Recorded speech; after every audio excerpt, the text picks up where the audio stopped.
बिस्मिल्लाहिर्रहमानिर्रहीम, अस्सलाम वालेकुम। मैं हूं मखदूम शहाबुद्दीन और आप देख रहे हैं पावर टॉक।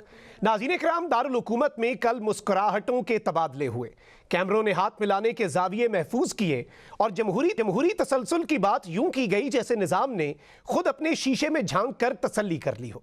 वज़ीर आला खैबर पख्तूनख्वा और वज़ीर आज़म की मुलाकात को रिवायत, शाइस्तगी और आगे बढ़ने की अलामत बनाकर पेश किया गया, मगर इस अलामत के पीछे असल सवालात खामोशी से अपनी जगह कायम रहे। आज कहानी का रुख बदला हुआ है। बुशरा बीबी की फैमिली से मुलाकात को एक मस्बत कदम कहा जा रहा है, एक ऐसी पेशरफ जिसे इंसानी हमदर्दी के उन्वान से जोड़ा जा रहा है, मगर इसी लम्हे ये एहसास भी उभरता है कि कुछ दरवाजे खुलते जरूर हैं मगर सबके लिए नहीं, और कुछ फैसले आसानी से हो जाते हैं मगर हर नाम के हिस्से में ये सहूलत नहीं आती। मगर इसी सांस के साथ बानी पीटीआई की फैमिली को मुलाकात की इजाजत ना मिलना एक ऐसा सवाल है जो हुकूमत के बयानिए के किनारों पर खामोशी से उभर आया है। ये वो खामोश सवाल है जो इल्जाम नहीं लगाता मगर अपनी मौजूदगी से तवज्जो मांगता है। ये याद दिलाता है कि फैसलों की मेज पर बैठे लोगों के सामने सिर्फ सियासी हिकमत अमली नहीं बल्कि इंसानी तकाजे भी रखे होते हैं, और इन्हीं तकाजों में कहीं इंसाफ की असल पहचान छुपी होती है। इसी तनाजुर में आज अलीमा खानम की गुफ्तगू ने पीटीआई के अंदरूनी मंजरनामे पर भी एक तेज रोशनी डाल दी है।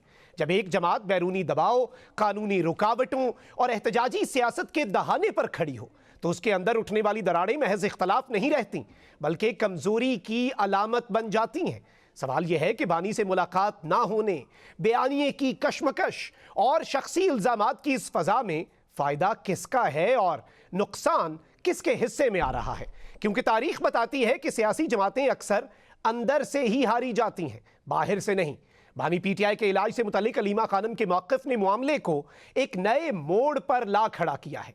अस्पताल में मुकम्मल मुआयने और ज़ाती मुआलिजीन की मौजूदगी का मुतालिबा अब सिर्फ एक तिब्बी दरख्वास्त नहीं रहा बल्कि एतमाद के बहरान की अलामत बनता जा रहा है।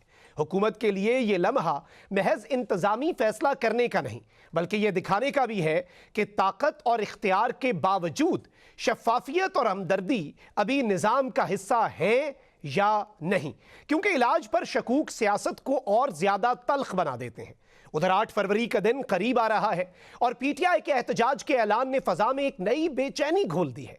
राना सनाउल्लाह की जानिब से सख्त एक्शन के इशारे और शामत जैसे अल्फाज एक तरफ तो दूसरी जानिब बैरिस्टर गौहर का दो टोक मौक़िफ़ के दबाव से पीछे हटने का सवाल ही पैदा नहीं होता।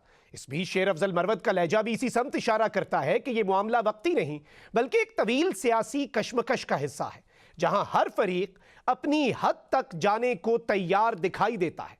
अलीमा खान के अल्फाज के एक दिन ऐसा आएगा जब मुआफ़ी किसी को नहीं मिलेगी और सबको जवाब देना होगा, महज जज्बाती रद्द अमल नहीं बल्कि इस सियासी बेचैनी की झलक है जो कारकुनों से लेकर क़यादत तक फैल चुकी है। ये वो कैफियत है जहां खामोश रहना कमजोरी समझा जाता है और बोलना खतरा, मगर फिर भी बोलना जरूरी महसूस होता है, क्योंकि सियासत में बाज़ औक़ात खामोशी सबसे महंगी कीमत बन जाती है। सियासी दर्जा हरारत इतना बुलंद है कि हर बयान किसी न किसी जाविये से सियासी मानी इख्तियार कर लेता है।